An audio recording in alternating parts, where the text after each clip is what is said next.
Hey, what is up, people? Skywalker Hendrix here, back with another video for you guys today.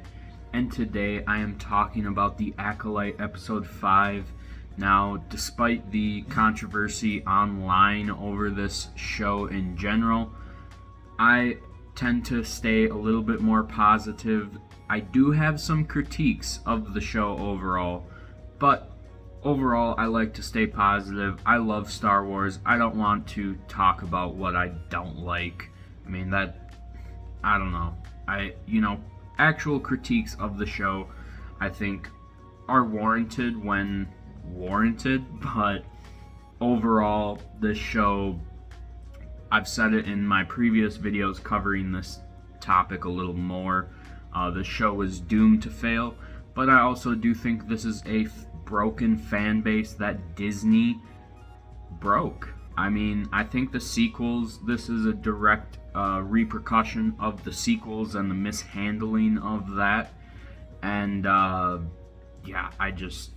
that's a topic for a video I already did a little bit. I didn't touch on that a ton, but I did explain that in that video if you want to go check that out. But in this video, I want to talk about Episode 5 in particular and some of my theories and, things that I picked up on that I really liked and enjoyed about this episode. For one, I do want to say the lightsaber combat in this episode, top notch. I think it is the best lightsaber combat we have seen from Disney. I think it is a lot better than what we saw in the Ahsoka show. I really did enjoy the Ahsoka show, but I will say, I didn't think they were bad, but it was more OT style lightsaber combat, and this was a lot more fluid and prequel style. In a way, I don't think it rivals Duel of the Fates or Battle of the Heroes. I think it's definitely better than the Sidious versus all the Jedi fight. Hot take there, but go back and watch that video for everyone complaining about, oh, the Jedi were standing around waiting to get murdered. Have you seen Revenge of the Sith, buddy? Kit Fisto, R.I.P., the brother. He got wiped out like a you-know-what. And this dude did that to some Jedi, and really, obviously, spoilers here. That three-piece on Jekki, oh boy, that was insane, dude. I was not expecting that. I actually predicted for everyone to die. Like, at first I thought Soul was gonna die as well, like a few weeks back. But as we got closer, I was like, oh, there's still some footage in the trailers that is clearly after this fight, and he's still there, but like no one else was. So even though I thought they were gonna die, Yord and Jekki went out. Oh my goodness. I can't believe they did it, and the way they did it. It wasn't just, it wasn't the typical, they didn't really get their moment. They got taken out in a realistic, this is what happens when you kill someone. Like, it's not like the person gets this, last hero's moment. And even though you could say that, Jekki, fighting him in general was kind of her hero moment, but then she just gets three-pieced and she's done. And it was really cool that, this sounds weird, it was really cool that they went there. I think that is a critique among Disney Star Wars in general, is they like to play it a little safe with the death, and lightsaber death in general. And they went there. Yord straight up got snapped, and that it plays into the horror elements of this episode too, with the Sith character that we do see. And yeah, I really appreciate the I don't know. I really liked the character development for Jecki and Yord. I think Soul's character development has been the strongest. But I like Jecki, and I grew to like Yord. Like you kind of grew to like him the way he was. Like Jecki in the first episode. So when Soul's like, "What's wrong with Yord?" and she's just like, "Yord is Yord." And it's like, yeah, like he's just the way he is. He's unapologetically the way he is, and that kind of character resonates with me. That my dad was unapologetically the way he was, and no, he was not gonna change for anyone or care what anyone thought. I try to do that at least a little bit. I don't want to be a you know, uptight or anything like Yord, but that character trait in general of unapologetically themselves, like they just are who they are. You can't change it really for nothing. And then Jecki, just this like really caring but very ambitious Jedi Padawan learner, like. And that was the other part when he killed her, and then basically Soul, calls out her name, and he goes, "Oh, was that its name?" Like it's just brutal. It's like your heart gets ripped out, and then he stomps on it a few times. Like it was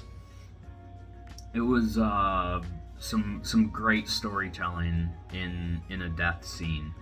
And then the way Yord went out, I mean, Yord just runs up, gets snapped. Like, and then from that point forward, it's fair game. Like, at that point when he had the saber to May's head, like, I was like, oh, he might actually do it. Like, this dude might do it. And I'm not gonna lie, I didn't really like the bug part when he gets taken away by bugs. Me personally, I think he could have done what he did to the Jedi and just frickin' force explode all those bugs at once. So that took me out like slightly, but the fact he didn't die from that, I thought that's how they were gonna kill him, and I'm not gonna lie, that would have ruined it for me. But the fact that he didn't die saved it. Right at the end, it saved it for me. And, I can get past him, being attacked by some bugs for, 10 minutes. Yeah, and then really him, the thing I want to talk about too. When Soul went off on dude, like, Soul was not playing. Soul is that dude. Like, I think they were portraying him going a little dark. Like, he, it's a fine line between, how the Jedi were. Like, when Yord said, like, this Sith guy does not fight with any like combat. I can't remember the word he said. Like, basically, like, no rules of combat. Like, he didn't follow what you're supposed to do in different combat scenarios, and was just off the wall and unpredictable. And that is another thing, another answer to the critique of these Jedi got taken out like, they were nothing. Well, these Jedi have never fought other people with lightsabers, probably. They spar and stuff like that, but it's just like in the real world. You can practice all day, but when those lights are on you, in a sports analogy here, you can practice all day. You can throw the ball all day, but when those lights are on you and that pressure's on, it's a totally different game, and it takes a certain type of person to perform and take everything that they have learned during training and apply that in the perfect scenarios while performing this task, or in the heat of the moment of the real actual scenario that you've been training for. And some people fold. They, some boxers look really good on the gloves, but the second they get in that ring and the pressure's on, it's a different ball game. And I think that's a great analogy for the Jedi in this episode encountering this Sith character. Like, bro, who is this dude? Like, what? Like, and probably with abilities they've, rarely seen or never seen.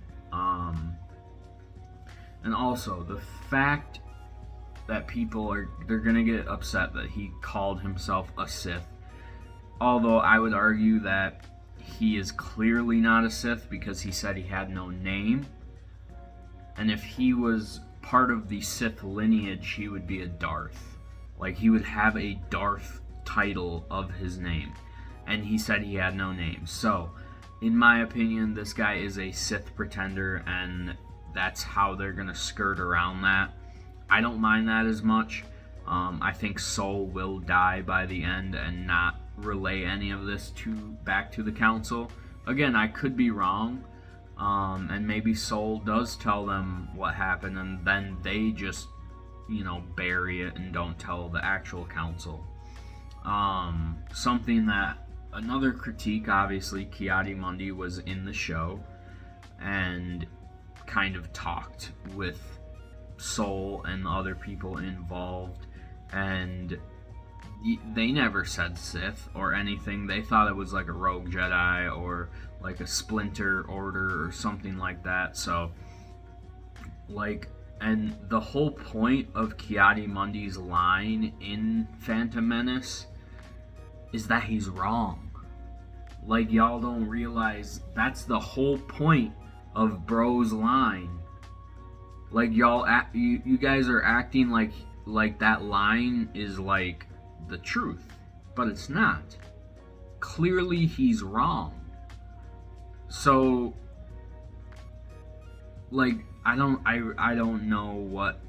And then people that are that mad about his age, like, I thought they'd be mad about the line and that he's there and sees this acolyte, May. Even though he didn't say that was a Sith or even acknowledge that it could be a Sith.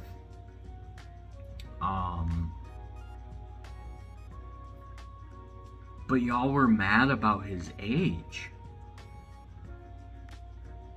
I don't know. Some of the criticism for the show just blowing my mind. I will say some of the other criticisms, such as bad acting. Amanda Lestenberg's performances have been a roller coaster for me personally.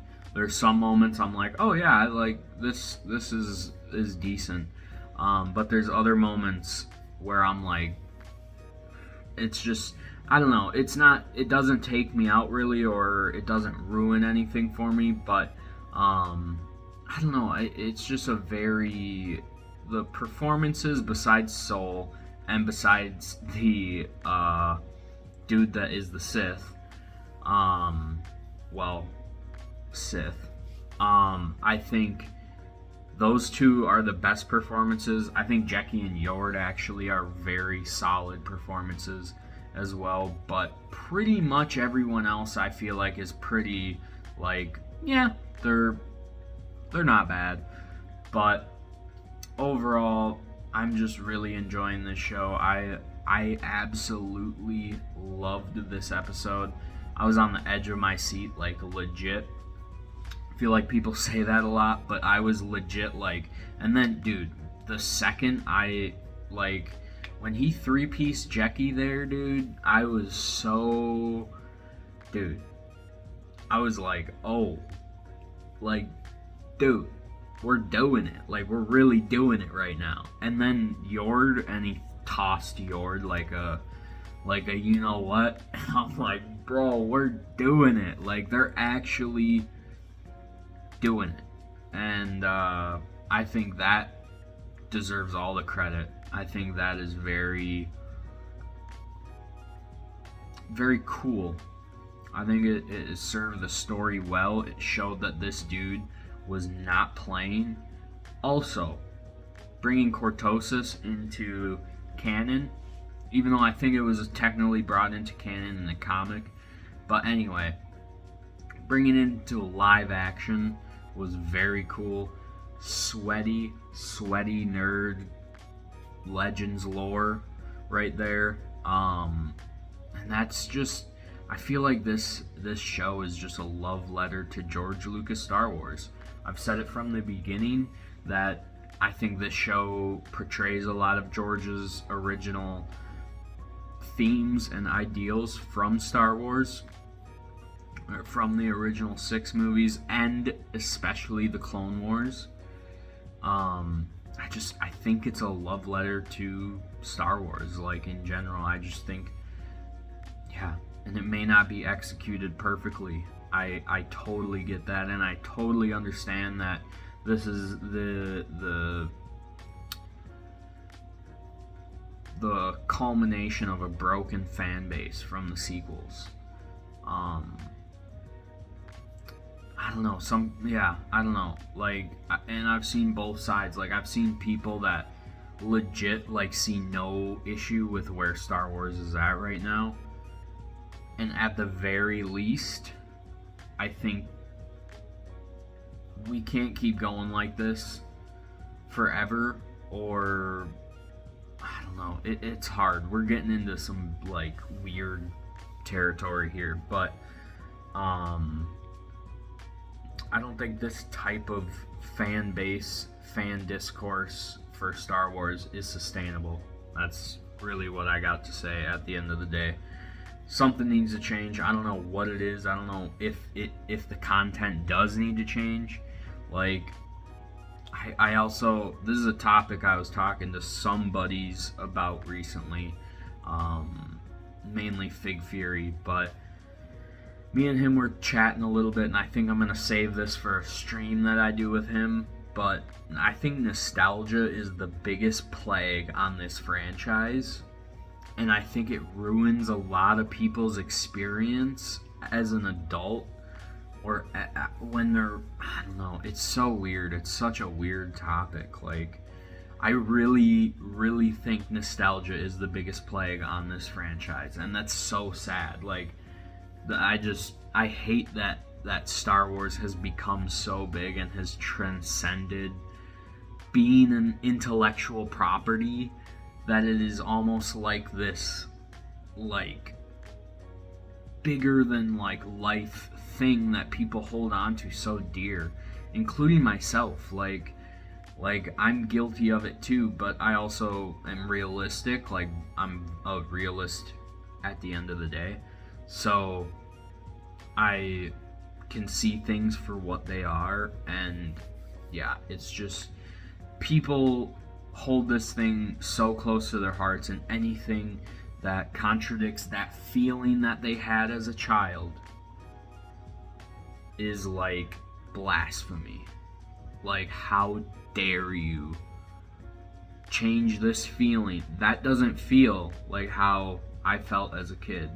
So that is wrong, and that needs to die, and that needs to, like, it's so, yeah, we're getting into some deep stuff, but I mean, it's really not that deep, but it's deep in the terms of, like, what intellectual property and what franchises and what nostalgia and, like, things you experience as a child, like, affect you as an adult, and different. Yeah, it's wild, but it's like midnight here, and yeah, if you're still here, you're a real one. I appreciate you. If you're not subscribed, you should probably subscribe, because I ramble like this a lot. So if you're still here and you're still listening, you probably need to go get some help. But, you know, go see a therapist. I don't know what you're doing listening to me. But anyway, let me know everyone's thoughts on the Acolyte. Are you enjoying the show? You know, are you not? What are your thoughts on Star Wars as a whole, as a franchise right now? What do you think about, you know, the nostalgia aspect of it and all that good stuff? So let me know down in the comments. Stay tuned. My Anakin hot toy from Pop Collectibles just did show up today, so stay tuned for that review. I also do have the whole Acolyte wave coming in the mail as we speak, so stay tuned for those reviews and just a ton more videos. I got content dropping all the time, so stay tuned. Shout out to all my channel members. Y'all are some G's. If anyone likes wasting money, go check out my channel membership program. You can see videos like this early, or you can, you know, do stickers and have name badges and all that fun stuff. So you can even request videos if you want.